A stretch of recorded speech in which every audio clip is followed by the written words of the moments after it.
Um estudo de história, por Arnold Toynbee. Parte 13, página 175. 7. O repto do ambiente. 1. O estímulo dos países inóspitos. Linhas de investigação. Demonstramos talvez, então, que, na verdade, a vida fácil é inimiga da civilização. Poderemos prosseguir avançando um passo mais? Poderemos dizer que o estímulo que determina a civilização aumenta progressivamente na proporção em que aumentam as dificuldades apresentadas pelo ambiente? Seja-nos permitido rever as provas de que servimos para demonstrar a verdade desta asserção, as provas que a ela se opõem e verificar qual a inferência que daí resulta. As provas que indicam que a dificuldade e o estímulo de um ambiente têm tendência a aumentar para e passo são fáceis de destruir. A abundância dos exemplos que saltam aos olhos representa, a bem dizer, um embaraço e não uma vantagem. Muitos dos referidos exemplos apresentam-se sob a forma de comparações. Seja-nos permitido começar por classificá-los em dois grupos, nos quais os pontos de comparação se relacionam respectivamente com o ambiente físico e com o ambiente humano. E seja-nos permitido, igualmente, considerar em primeiro lugar o grupo relativo ao ambiente humano. Este grupo subdivide-se em duas categorias: comparações entre os efeitos respectivos do estímulo do ambiente físico, que apresenta diversos graus de dificuldade, e comparações entre os efeitos respectivos das antigas e das novas terras, à margem da natureza intrínseca do solo. Rio Amarelo e Yangtze. Permita-nos o leitor que consideremos, como exemplo inicial, os diferentes graus de dificuldade apresentados pelos vales inferiores dos dois grandes rios da China. Afigura-se que, quando o homem se apoderou do caos aquoso do vale inferior do Rio Amarelo, Huanghe, este rio não era navegável em nenhuma estação do ano. No inverno, o referido curso de água ou se encontrava gelado ou se achava obstruído por blocos flutuantes de gelo, e a fusão do referido gelo ocasionava, todas as primaveras, enchentes devastadoras que frequentemente modificavam o curso do rio, escavando novos leitos, enquanto os leitos antigos se transformavam em pântanos cobertos de mato selvagem. Mesmo atualmente, após 3 ou 4 mil anos durante os quais o esforço humano drenou os pântanos e manteve o rio nas suas margens, a ação devastadora das enchentes ainda não foi eliminada. Há relativamente pouco tempo, em 1852, o leito do Huanghe inferior foi completamente modificado e a sua foz deslocou-se de sul para norte da península de Shantung, localizando-se a uma distância de mais de 100 milhas da embocadura anterior. O Yangtze, pelo contrário, deve ter sido sempre navegável, e as suas enchentes, embora acidentalmente atingissem proporções devastadoras, foram sempre menos frequentes que as do Rio Amarelo. Além disso, no vale do Yangtze, os invernos são menos rigorosos.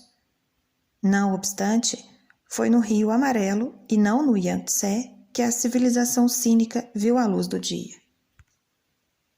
Ática e Beócia.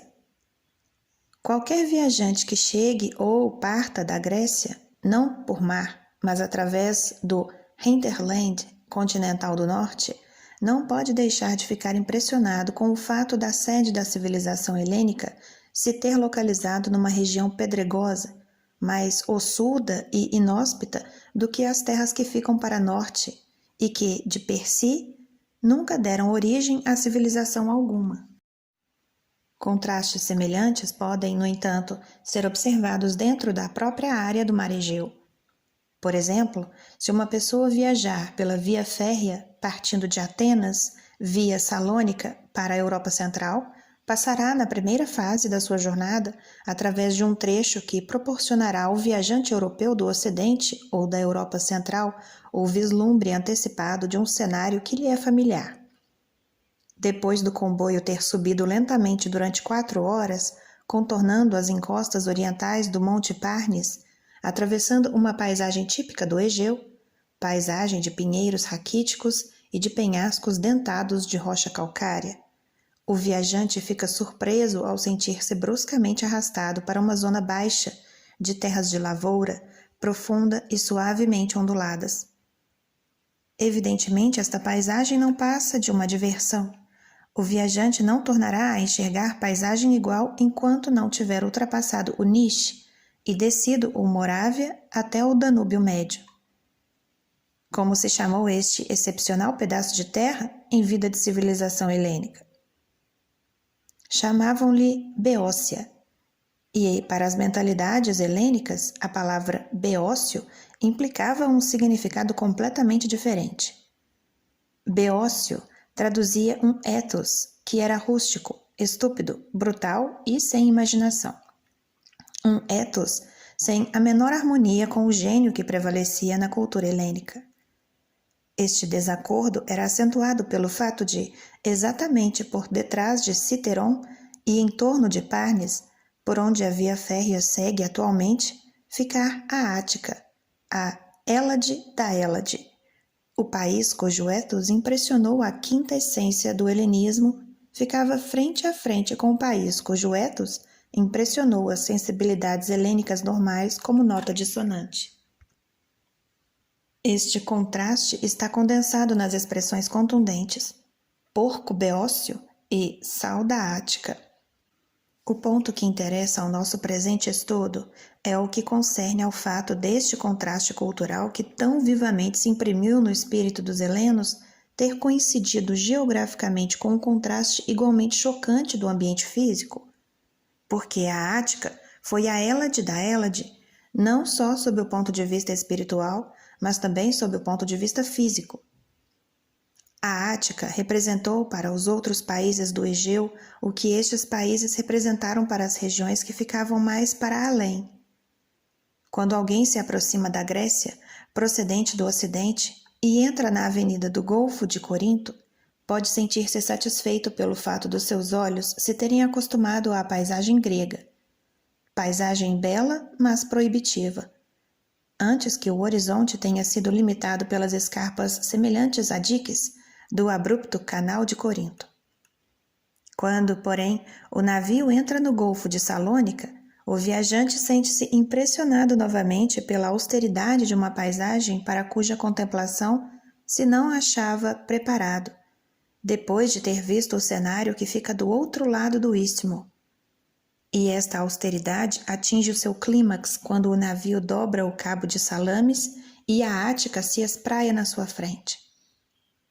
Na Ática, iluminada por uma luz anormal e com seu solo pedregoso, o chamado processo de desnudação, que arrancou a carne ao esqueleto ósseo das montanhas e a sepultou no mar, e ao qual a Beócia escapou até hoje, achava-se terminado no tempo de Platão, fato que é atestado pela sua descrição gráfica do fenômeno no Critias. Que fizeram os atenienses do seu pobre país? Conhecemos as obras que fizeram de Atenas a educadora da Hélade?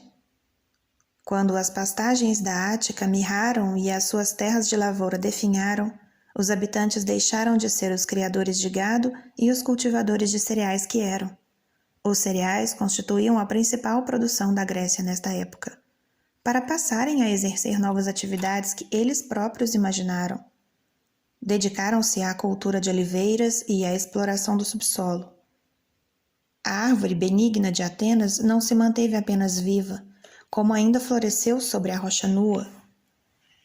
O homem, porém, não podia viver apenas de azeite. Para poder viver dos seus renques de oliveiras, os atenienses tiveram de trocar o azeite da Ática pelos cereais da Sítia.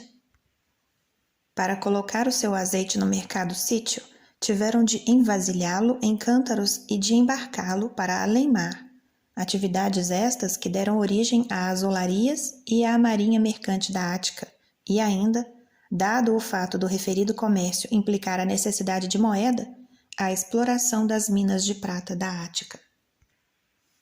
Estas riquezas, contudo, constituíram apenas a base econômica da cultura política, artística e intelectual que tornou Atenas a educadora da Hélade e o sal da Ática, e fez da sua antítese a animalidade beócia. No plano político, o resultado deste fenômeno foi o Império Ateniense. No plano artístico, a prosperidade das olarias proporcionou aos pintores de ânforas uma oportunidade para criar uma nova forma de beleza que, 2000 anos mais tarde, extasiou Keats, o grande poeta inglês. Ao passo que a extinção das florestas áticas compeliu os arquitetos atenienses a abandonar as suas construções de madeira e utilizar a pedra, levando desta maneira os atenienses à criação do Partenon. Bizâncio e Calcedônia.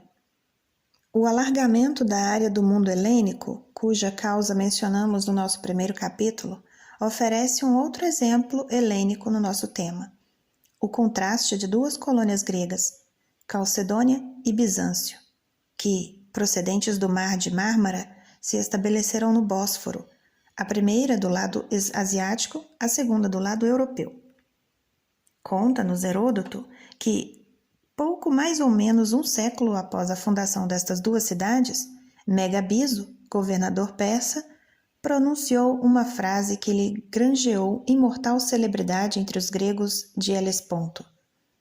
Ouviu ele dizer em Bizâncio que os calcedônios tinham fundado a sua cidade 17 anos antes dos bizantinos terem fundado Bizâncio e, ao tal ouvir, apressou-se a observar: então os calcedônios devem ter sofrido de cegueira durante todo esse tempo. Megabizo queria dizer com estas palavras que os calcedônios deviam ter sofrido de cegueira porque, tendo à sua disposição o melhor local, escolheram o pior. É fácil, porém, ser sábio depois das coisas terem acontecido, e na época de Megabizo, ao tempo das invasões da Grécia pelos persas, os respectivos destinos das suas cidades em questão já se tinham definido. A Calcedônia continuava sendo aquilo que sempre revelou ser: uma colônia agrícola comum e, sob o ponto de vista da agricultura, o local onde se fixara era e é imensamente superior a Bizâncio. Os bizantinos chegaram depois e apoderaram-se da zona que restava. Como comunidade agrícola fracassaram, principalmente, talvez, por motivo das contínuas incursões de bárbaros da Trácia. Mas no seu porto de abrigo, no Corno de Ouro, tornaram-se acidentalmente senhores de uma mina de ouro, porque as águas do Bósforo são propícias a qualquer navio que demande o referido porto, procedente de qualquer direção.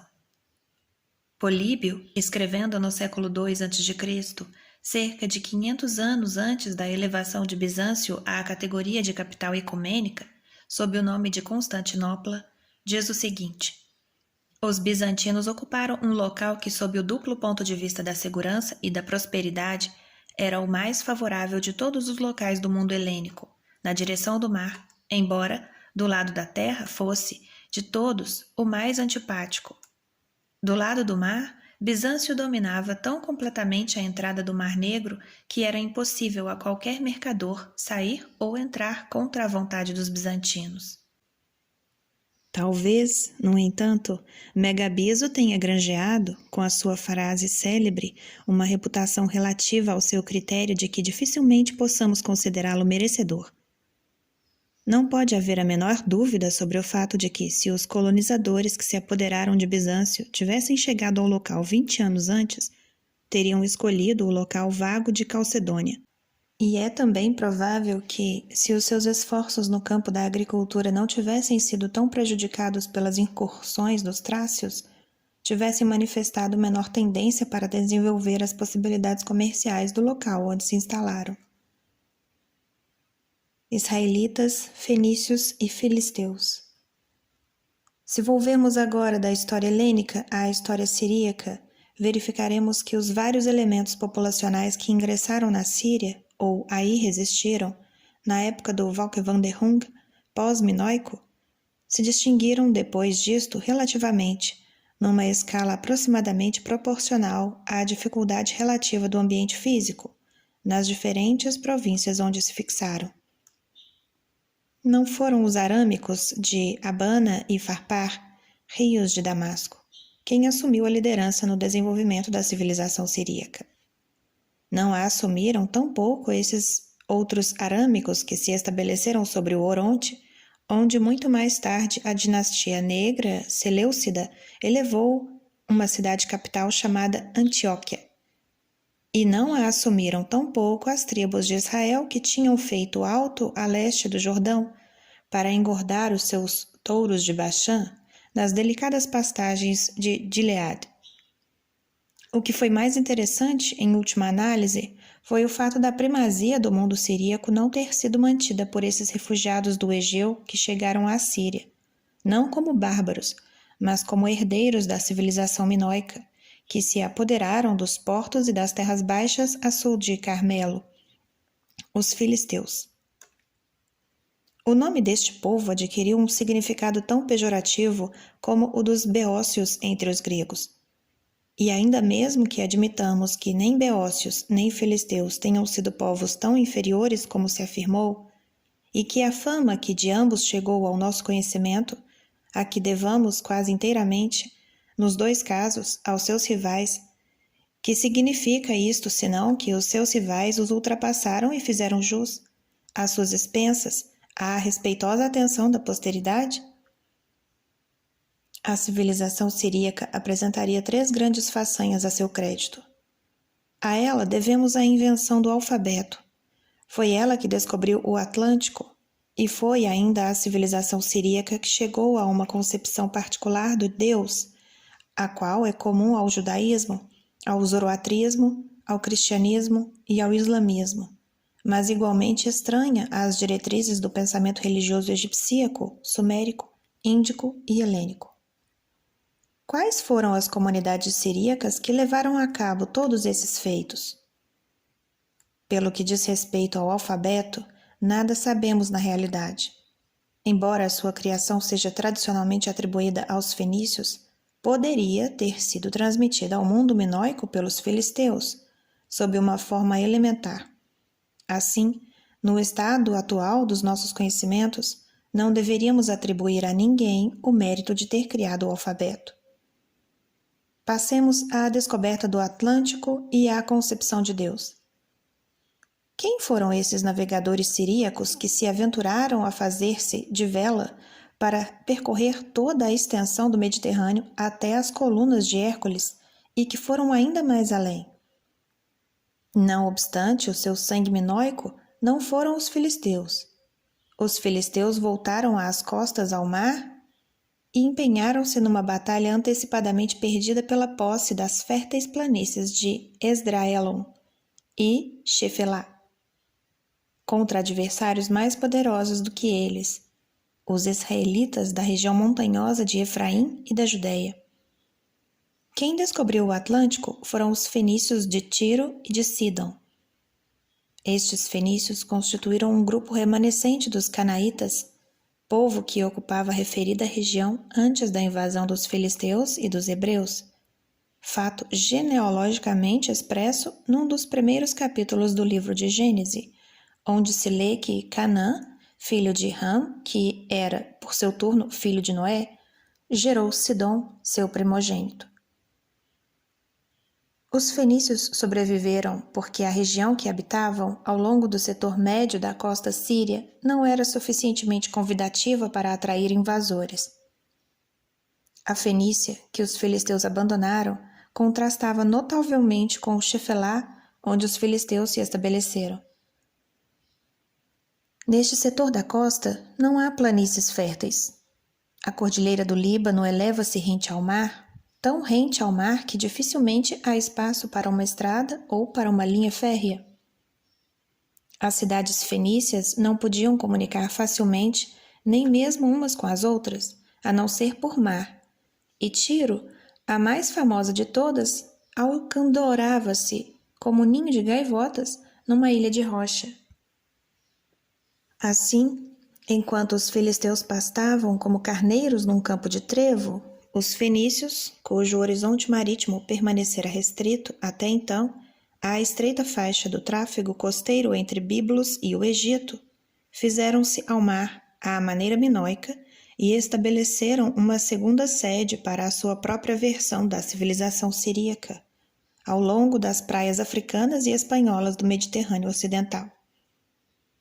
Cartago, a cidade imperial deste mundo fenício ultramarino, ultrapassou os filisteus inclusivamente na esfera do arroteamento de terras, pelo qual os últimos tinham optado. O mais famoso chefe militar dos filisteus foi Golias de Gad.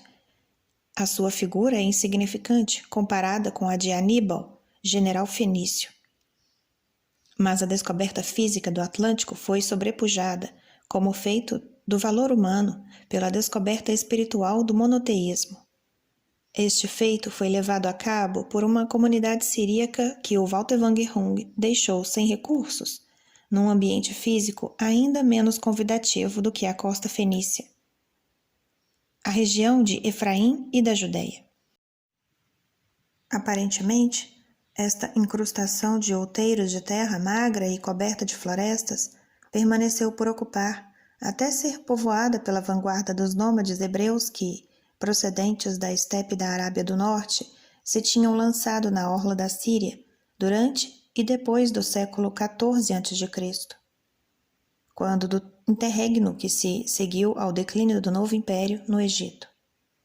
Aqui, os referidos nômades sofreram a transformação que os levou a trocar o seu mister de criadores errantes de gado pelo de lavradores sedentários que arrotearam uma terra pedregosa e aqui viveram na obscuridade até a data em que a civilização siríaca ultrapassou o zênite.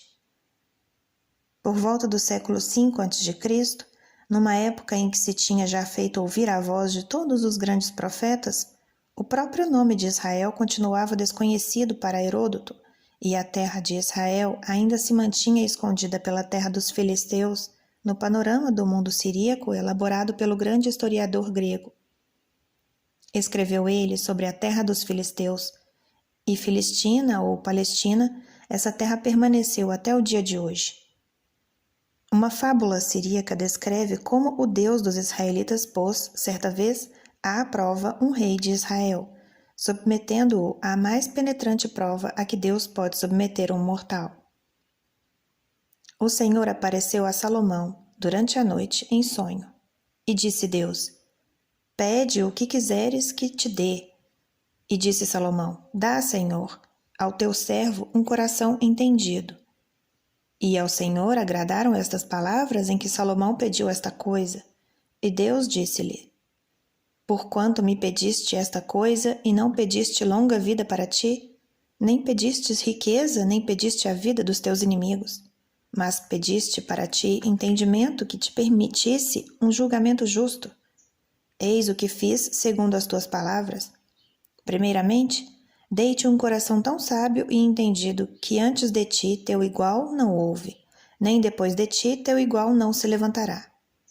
Também aquilo que não me pediste te dei, não só riquezas, como glória, que não haja teu igual entre os reis por todos os teus dias.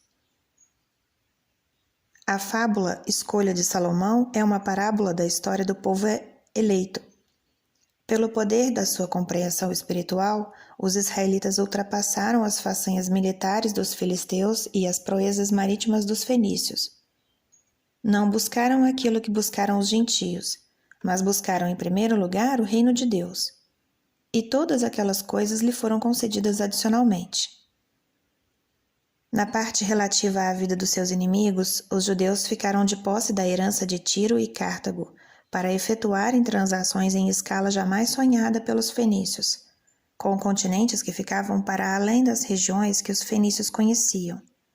Sob o ponto de vista relativo à sua longa vida, os judeus conseguiram viver até os nossos dias, mantendo as características de um povo peculiar. Longos e longos anos depois que os fenícios e os filisteus perderam a sua identidade. Os seus antigos vizinhos siríacos foram lançados ao fogo e refundidos, com novas imagens e inscrições, ao passo que Israel se revelava impermeável a esta alquimia, realizada pela história nos cadinhos dos estados universais, das igrejas universais e da vida errante das nações. Alquimia que nos levou, nós outros, gentios, a sucumbir. Brandemburgo e Renânia. Pode afigurar-se que, da Ática e de Israel a Brandemburgo, vai uma longa distância e um íngreme declive, apesar de, no seu próprio nível, nos proporcionar um exemplo da mesma lei. Quando alguém viaja através da antipática região que constituiu o domínio original de Frederico o Grande, Brandemburgo, Pomerânia e Prússia Oriental, com suas plantações de pinheiros raquíticos e seus campos arenosos, pode imaginar estar atravessando qualquer zona externa da estepe eurasiática. Seja qual for a direção em que se caminhe, ao sair da referida região, seja para os pastos e bosques de faias da Dinamarca, seja para a terra preta da Lituânia, ou ainda para os vinhedos do Reno, atravessam-se as regiões mais fartas e mais agradáveis. Contudo, os descendentes dos colonizadores medievais que ocuparam aquelas terras ruins representaram um papel excepcional na história da nossa sociedade ocidental. Não foi senão no século XIX que dominaram a Germânia e no século XX levaram os germanos a uma extrênua tentativa no sentido de dotar a nossa sociedade com um Estado universal. O prussiano também ensinou aos seus vizinhos como produzir cereais, enriquecendo as referidas terras ruins com adubos artificiais. Ensinou igualmente como elevar toda uma população a um padrão de eficiência social sem precedentes, por meio de um sistema compulsório de saúde e de seguros contra o desemprego. O sistema pode não ser do nosso agrado, mas a verdade é que não se pode negar que nos proporcionou lições de importância e de valor. Escócia e Inglaterra. Não se torna necessário argumentar no sentido de demonstrar que a Escócia é um país mais inóspito que a Inglaterra, nem realçar a diferença notória entre o temperamento escocês tradicional, solene, parcimonioso, preciso, cauteloso, consciencioso e bem educado, e o do inglês tradicional, frívolo, extravagante, vago, espasmódico, descuidado, livre, sociável e atafulhado de teorias. O inglês pode olhar para esta comparação tradicional quase como um gracejo, porque o inglês olha para a maioria das coisas como se fossem gracejos, mas os escoceses não. Johnson costumava ridicularizar Boswell com a sua frase célebre, aparentemente muitas vezes repetida, de que a mais delicada perspectiva que a um escocês se pode oferecer é o caminho da Inglaterra. E antes de Johnson ter nascido, uma testemunha dos dias da rainha Ana disse que se Caim tivesse sido escocês, a sentença a que o teriam condenado teria sido a inversa. E, em vez de ser condenado a vagabundear sobre a face da terra, tê-lo-iam condenado a permanecer na sua terra natal. A impressão popular de que a Escócia representou, na construção do Império Britânico e no desempenho de altos cargos da Igreja e do Estado, um papel que não estava em proporção com o número de seus habitantes, tem, indubitavelmente, uma base sólida. O conflito parlamentar clássico da Inglaterra do tempo da Rainha Vitória verificou-se entre um escocês genuíno e um judeu igualmente genuíno.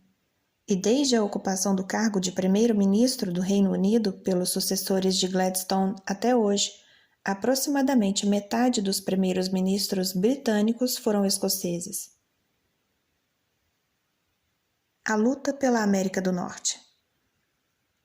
O exemplo clássico imediato do nosso tema, na nossa própria história ocidental, está contido no desfecho da competição, verificada entre meia dúzia de diferentes grupos de colonizadores pelo domínio da América do Norte. Os vencedores desta luta foram os colonos da Nova Inglaterra, e no capítulo precedente já frisamos a excepcional dificuldade do ambiente local que coube em sorte aos derradeiros senhores do continente. Seja-nos permitido comparar este ambiente da Nova Inglaterra, do qual a cidadezinha de Hill representa um belo exemplo com os ambientes anteriores que na América encontraram os competidores fracassados que competiram com os habitantes da Nova Inglaterra. Holandeses, franceses, espanhóis e os outros colonizadores ingleses que se estabeleceram ao longo da faixa sul do litoral atlântico, na Virgínia e suas proximidades. Em meados do século XVII, quando estes grupos já todos tinham conseguido pôr pé pela primeira vez nas orlas do continente americano, teria sido fácil predizer o futuro conflito que, entre eles, se verificaria, tendo como objetivo a posse das terras do interior. Mas o observador mais clarividente que então vivesse teria sido incapaz de adivinhar se, em 1650, lhe tivessem perguntado quem seria o vencedor. Poderia ter tido a argúcia suficiente para excluir os espanhóis, não obstante os dois trunfos com que jogavam, o de se encontrarem de posse do México, única região da América do Norte que fora despertada por uma civilização anterior, e a de uma reputação da qual a Espanha gozava ainda, embora a não merecesse já, entre as potências europeias. Poderia não ter tomado o México em consideração, dada sua situação afastada, nem tampouco ter levado em conta o prestígio espanhol em virtude dos fracassos da Espanha na Guerra Europeia, a Guerra dos 30 Anos, que acabava de terminar. A França poderia ter afirmado: herdará a primazia militar da Espanha na Europa. A Holanda e a Inglaterra herdarão o seu predomínio naval e comercial no mar. A competição pela América do Norte ficará limitada à Holanda, à França e à Inglaterra. À primeira vista, as probabilidades da Holanda poderiam parecer mais prometedoras. A Holanda é superior à Inglaterra e à França. No mar e na América, os holandeses acham-se neste momento de posse de uma esplêndida entrada para o interior, o vale do rio Hudson. Mas se olharmos para mais longe, parecer-nos-á provável que a França saia vencedora. A França tem em seu poder o pórtico de acesso fluvial mais belo ainda, o de St. Lawrence, e os franceses mantiveram-no em seu poder, no intuito de esgotar e imobilizar os holandeses, recorrendo ao emprego da sua esmagadora superioridade militar contra a região por eles ocupada. Aqui entre nós, poderia ter acrescentado o nosso observador: ambos os grupos ingleses são passíveis de exclusão. Possivelmente, os colonizadores ingleses do sul, com o seu solo relativamente fértil e com o seu clima suave, sobreviverão como um enclave, isolados do interior pelos franceses ou pelos holandeses, ou seja, por aqueles que conquistarem o Vale do Mississippi.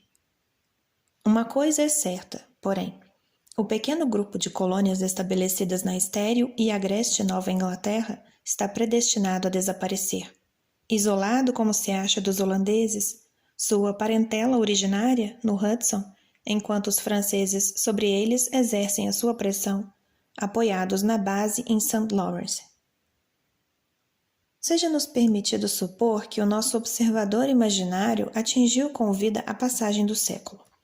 Em 1701, ter-se-ia congratulado por ter atribuído às expectativas francesas uma cota mais alta do que a que atribuíra aos holandeses. Porquanto estes últimos se haviam rendido docilmente, no Hudson, aos seus antagonistas ingleses em 1664. Neste entrementes, os franceses tinham subido de St. Lawrence até os Grandes Lagos e até a portagem da bacia do Mississippi. La Salle seguiu o curso do rio para Jusante, até a sua embocadura.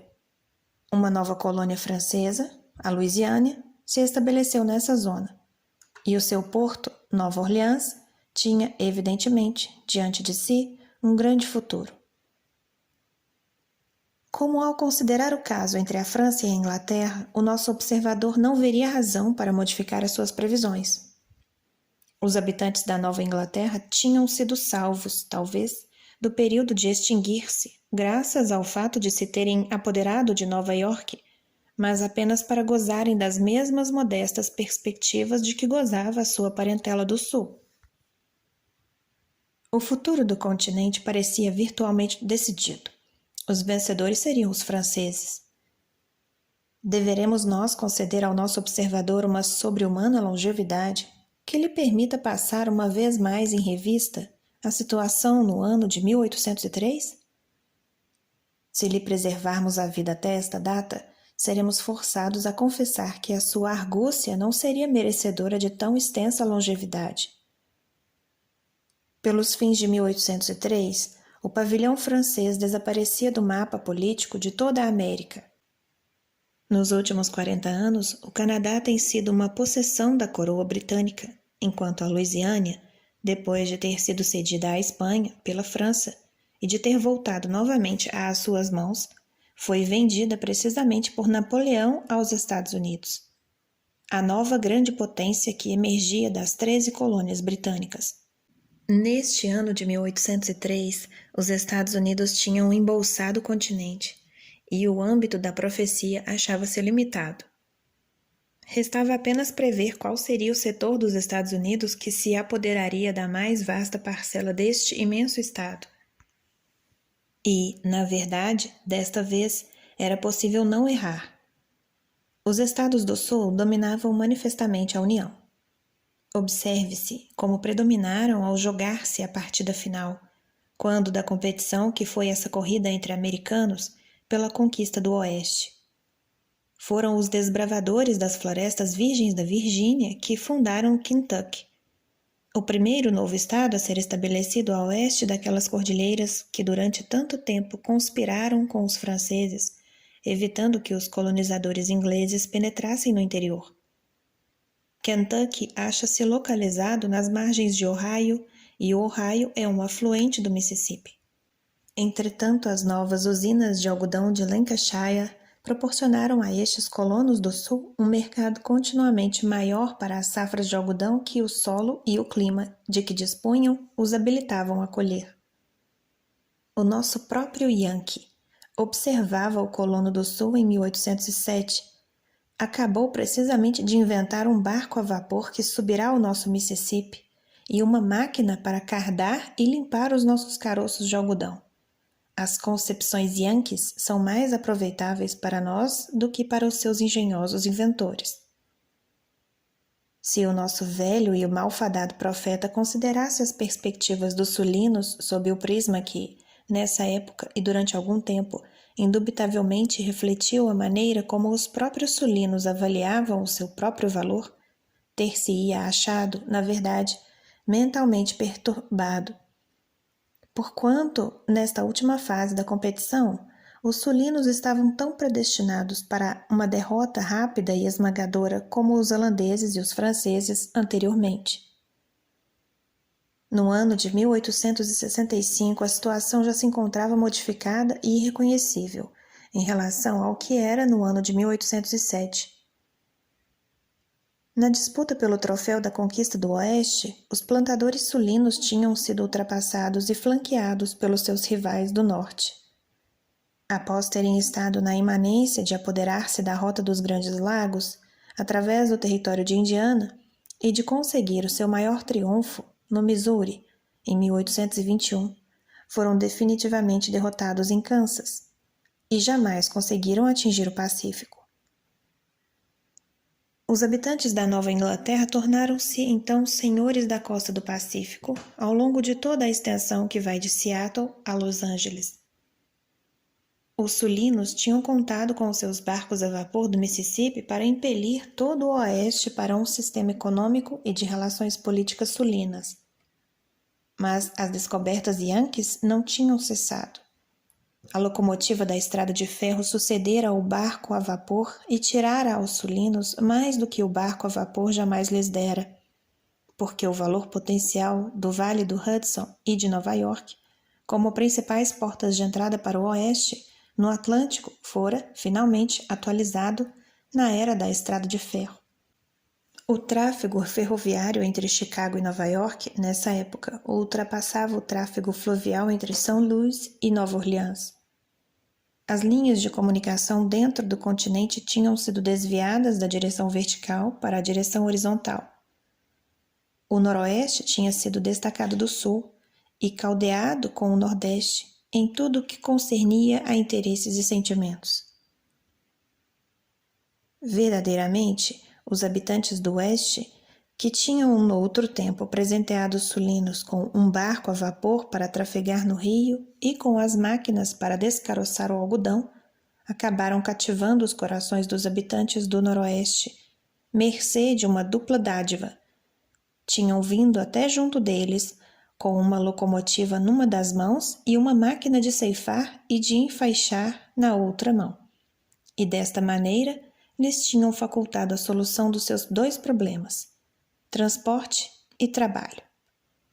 Devido a estas duas concepções yankees, a aliança do Norte e do Oeste foi decidida e a guerra civil estava perdida pelo Sul, antes mesmo de se ter travado. Recorrendo às armas na esperança de se restabelecer dos seus reveses econômicos por meio de um contragolpe militar, o Sul nada mais fez do que consumar a debacle que era inevitável. Pode dizer-se que os vários grupos de colonizadores da América do Norte tiveram todos de replicar a violentos reptos suscitados pelos seus respectivos ambientes. No Canadá, os franceses houveram de enfrentar rigorosos invernos quase árticos, e na Louisiana tiveram de defender-se dos caprichos de um rio quase tão traiçoeiro como o Rio Amarelo da China, que mencionamos ao fazer a primeira comparação desta série. Aliás, considerando o todo no seu todo, solo, clima, facilidades de transporte, etc., é impossível negar que a sede colonial originária dos habitantes da Nova Inglaterra foi, de todas, a mais inóspita. Assim, a história da América do Norte parece confirmar a tese: quanto maiores são as dificuldades, maior é o estímulo. 2. O estímulo do solo novo. Eis tudo o que podemos dizer acerca das comparações entre os respectivos efeitos estimulantes dos ambientes físicos que apresentam diferentes graus de dificuldade. Seja-nos permitido abordar a mesma questão, encarando-a sob um prisma diferente, comparando os efeitos estimulantes respectivos do antigo solo e do solo novo à margem da sua natureza intrínseca. Agirá o efeito de desbravar um novo solo como estímulo por si próprio? Esta interrogação obtém uma resposta afirmativa no mito da expulsão de Adão e Eva do paraíso e no mito do êxodo do Egito.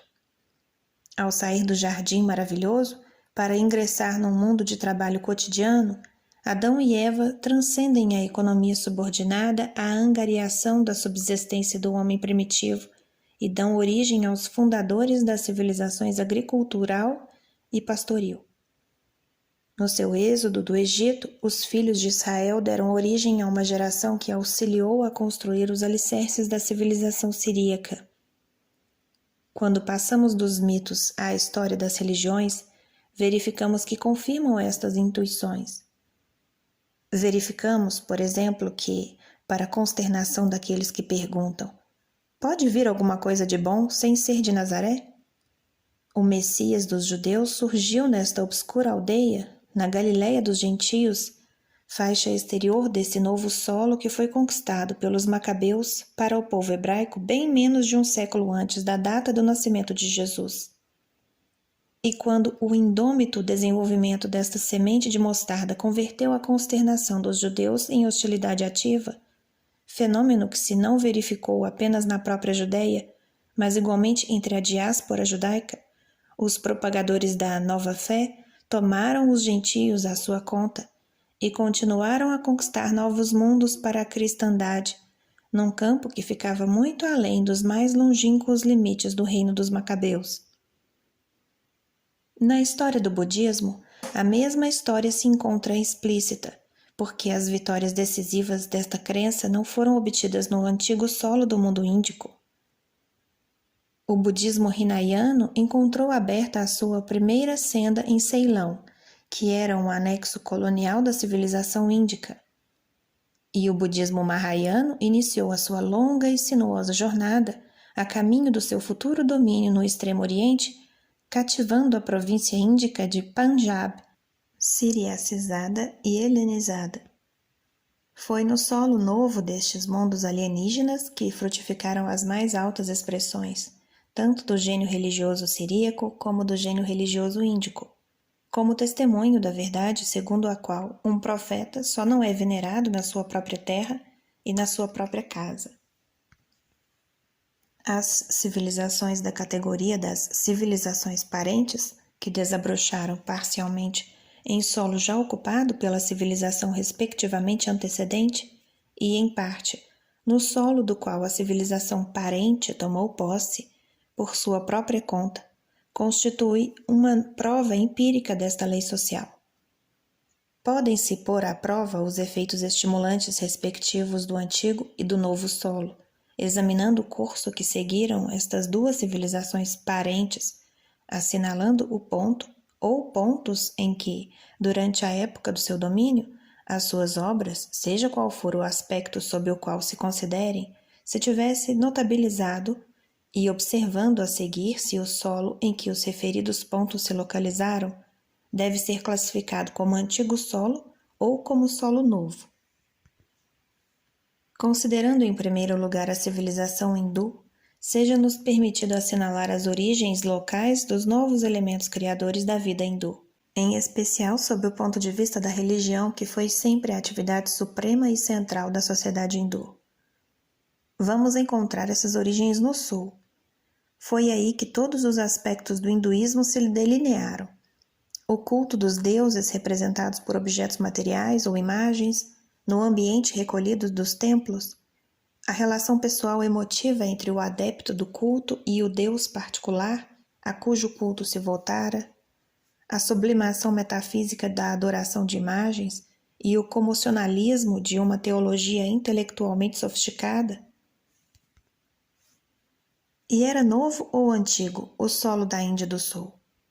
A Índia do Sul era um solo novo, que, até a última fase da existência da referida sociedade, no tempo do Império Mauriano, que constituiu um Estado universal, não fora incorporado no domínio da sociedade índica precedente.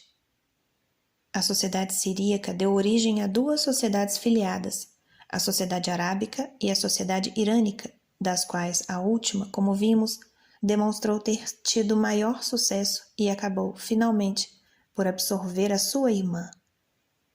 Quais as áreas em que a civilização irânica floresceu de modo mais notável? Quase todos os seus feitos na guerra, na política, na arquitetura e na literatura foram levados a cabo num ou no outro extremo do mundo irânico, fosse no Indostão, fosse na Anatólia, culminando respectivamente no Império Mughal e no Império Otomano. A sede de ambas estas duas realizações foi um solo novo, para além dos limites da civilização siríaca antecedente. Solo arrancado, no primeiro caso, à sociedade hindu, e no segundo caso, à sociedade cristã ortodoxa. Comparando estas realizações com a história da civilização irânica, nas suas regiões centrais, no próprio Irã, por exemplo, antigo solo de que se apoderou, roubando-o à civilização siríaca, nada realizou de notável. Em que regiões é que a civilização cristã ortodoxa manifestou seu máximo vigor? Um relance sobre a sua história mostra que, em diferentes ocasiões, o seu centro de gravidade social se localizou em diversos lugares. Na fase que se seguiu à sua aparição, após o interregno pós-helênico, a vida da cristandade ortodoxa foi mais severa nas zonas central e nordeste do Planalto Anatólico. Mais tarde, dos meados do século IX em diante, o centro de gravidade deslocou-se do lado asiático para o lado europeu dos estreitos e, dentro dos limites que abrangeram o tronco originário da sociedade cristã ortodoxa, permaneceu na Península Balcânica desde então. Nos tempos modernos, contudo, o tronco originário da cristandade ortodoxa foi ultrapassado sob o ponto de vista da sua importância histórica pelo seu poderoso surto na Rússia. Devem estas três áreas ser consideradas como solo novo ou como antigo solo? No caso da Rússia, quase se torna supérfluo responder. Da mesma forma que ocorreu com a Anatólia Central e do Nordeste, a área rossa foi certamente um solo novo, sob o aspecto que se refere à sociedade cristã ortodoxa, embora 2000 anos antes tivesse sido a sede da civilização hitita. A helenização desta área operou-se lentamente e de um modo sempre imperfeito, e a sua primeira e talvez única contribuição para a cultura helênica verificou-se na última fase da sociedade helênica e foi levada a cabo pelos padres capadócios no século IV da era cristã. O centro de gravidade da sociedade cristã ortodoxa que prevaleceu, isto é, o interior da Península Balcânica, também foi um solo novo, porque a incrustação da civilização helênica no meio latino que ocupara ligeiramente esta região, durante o lapso de tempo que durou o Império Romano, tinha sido destruída, sem deixar vestígios, durante o interregno que se seguiu a esta dissolução do Império.